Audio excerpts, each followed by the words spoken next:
Kinumpirma ni Presidential Communications Office, PCO Secretary J. Ruiz, na pinagsumite ng courtesy resignation ang lahat naman ng presidential appointees sa mga ahensya, tanggapan at bureau sa ilalim ng PCO batay po sa memorandum na inilabas naman ni Executive Secretary Lucas Bersamin.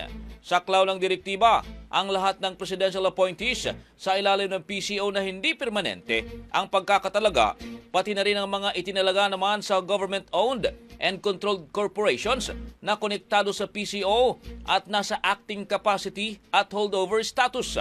Layon umano ng naturang hakbang na mabigyan ng kalayaan ang bagong kalihim ng PCO na maayos na maganap ng kanyang tungkulin at responsibilidad. Itinakda ang huling araw ng pagsusumite ng resignation kahapon. Samantala wala pang aksyon mula naman sa Pangulo, inatasan na ang mga saklaw na appointees na ipagpatuloy ang kanilang regular na trabaho at responsibilidad.